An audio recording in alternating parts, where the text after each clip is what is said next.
everyone, welcome to my review of Princess Mononoke. I watched this a few weeks ago, and I watched it because someone told me that it was worth watching. For the technical side, I refer you to the Wikipedia page, which has everything from the casting list to all the important data you need to know. On to this movie. Princess Mononoke starts out at a random village. We see a boy named Ashtaka who is on a hillside, if I remember correctly, and he is watching the forest, sensing something is amiss. He then jumps on his elk that he can ride like one rides a horse, and proceeds to ride back to the village, feeling that something is about to attack it. He goes and climbs a watchtower, and there's an old man there, and he asks him what's there, and the man says something very, very evil. Astaka watches and sees an evil, unidentifiable beast coming out of the forest that looks like worms crawling over one another, with a pair of glowing eyes.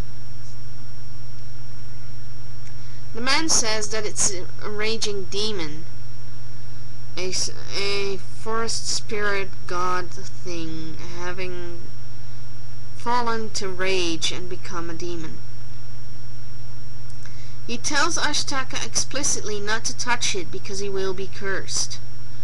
Ashtaka then proceeds to tell his elk to get away, but the elk stupidly stays where it is, even though a big monster is coming at it, until Ashtaka lets an arrow fly toward the elk, scaring it into running off.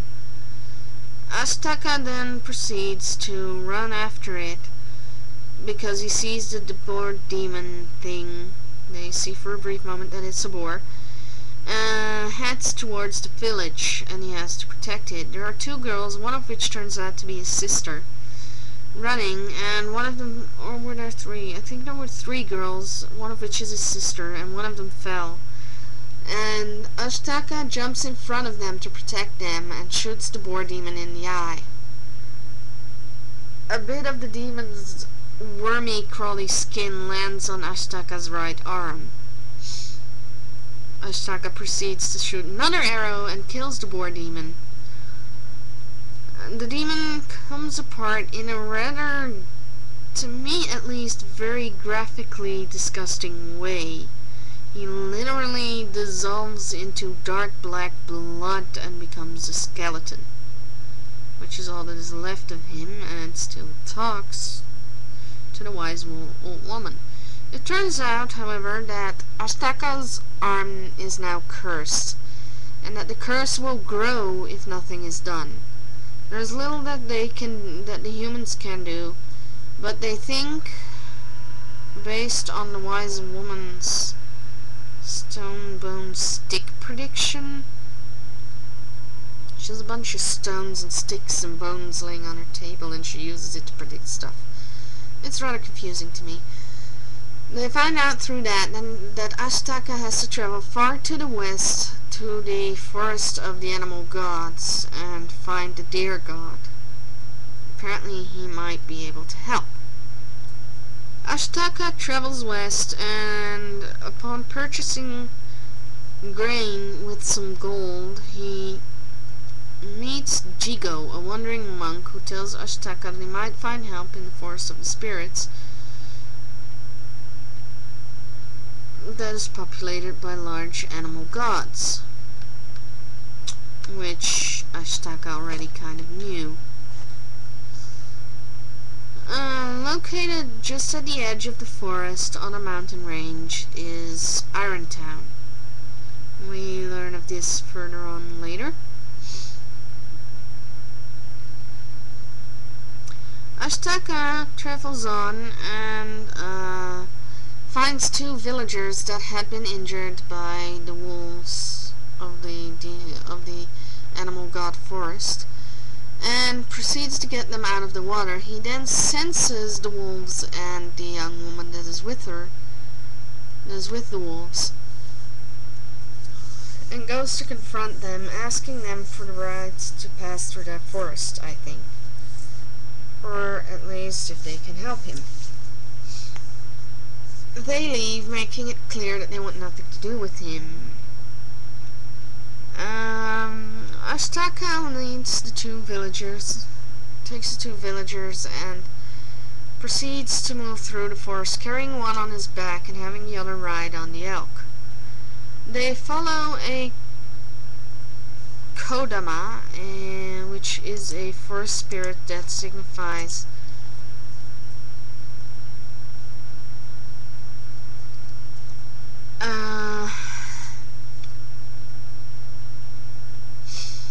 that the forest is healthy.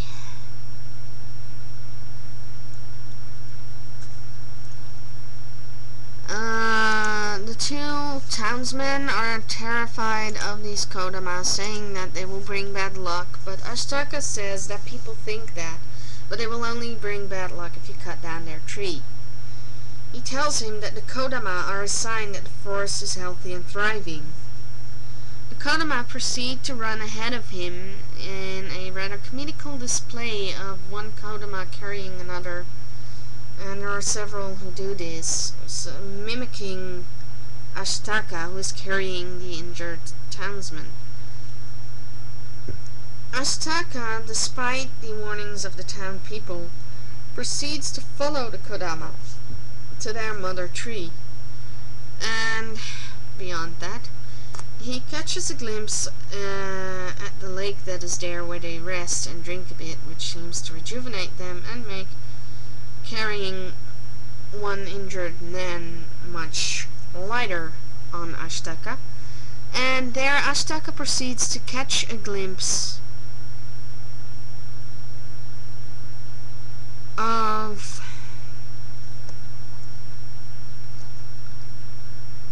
the deer god of the forest, which is the grand almighty overlord of the gods there, I think, at least from what I got from the movie. He then proceeds to move on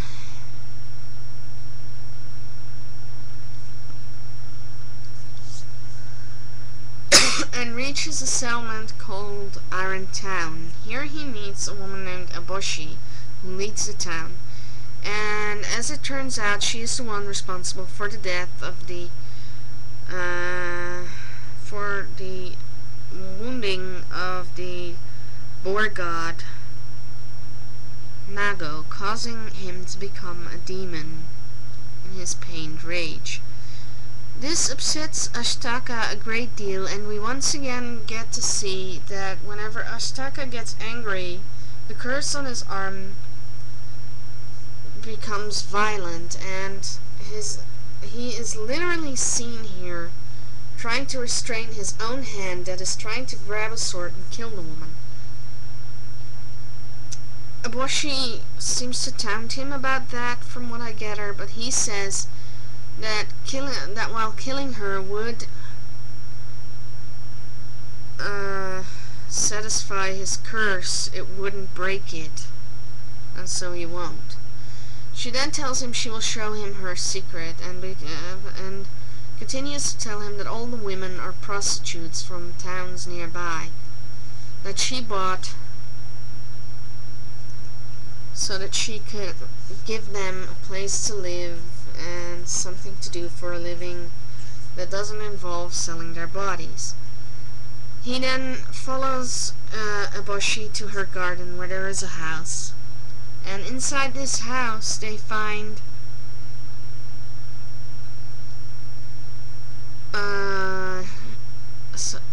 Ashtaka finds leapers. These men are by sickness very much deformed, have lost their limbs, and very much in pain.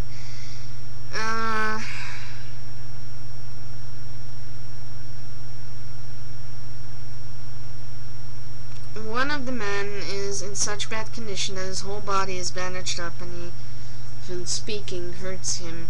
And he tells Ashtaka not to hate Aboshi for having injured the boar god, and that without her they would still be in a situation where no one would want them near, yet Eboshi brought them here, and despite their illness, changes their bandages and cleans their sores, and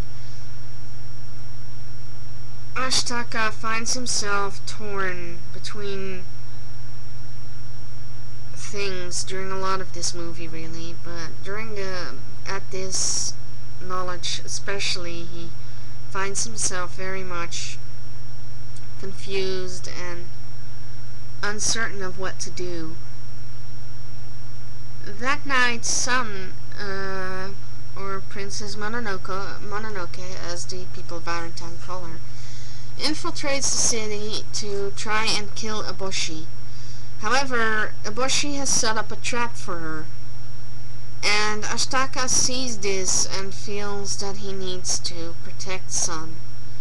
He uses his curse's power to stop the fight between Eboshi and Sun, and tries to reason, but neither of them will listen to him, and so he knocks both out, and tells the townspeople to take Eboshi from him, and that he will take Sun and leave.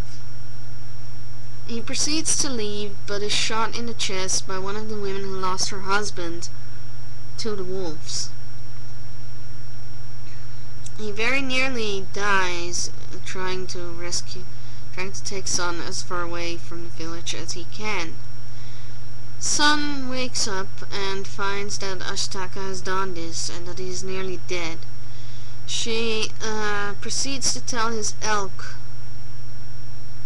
to help her get him to the lake, because she is apparently fascinated by the fact that he wouldn't let her kill Eboshi, but at the same time he wouldn't let Eboshi kill her either, and was willing to go as far as get shot if it meant saving Sun. She proceeds to take him to the lake of the deer god and picks a branch there to plant above his head.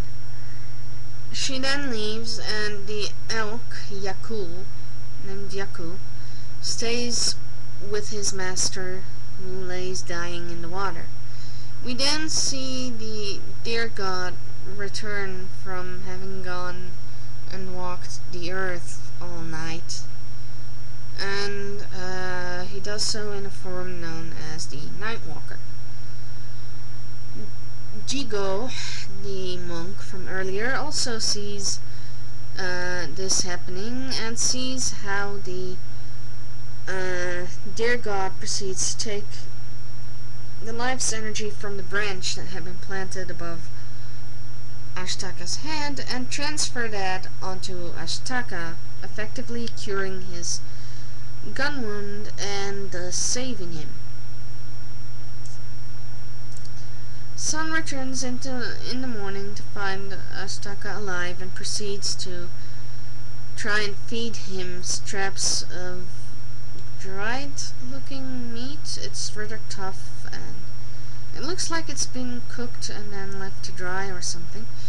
It looks like strips of bacon, really. She realizes that he's too weak yet to eat it himself, and then proceeds to chew it up for him and then transfer the food to his mouth.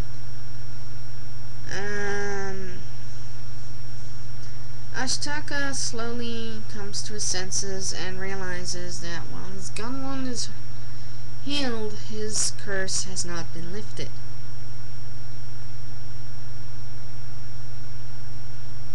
Apparently, Sun slowly starts to develop feelings for Ashtaka, and then the boars, led by the boar god Okoto, arrive at the lake.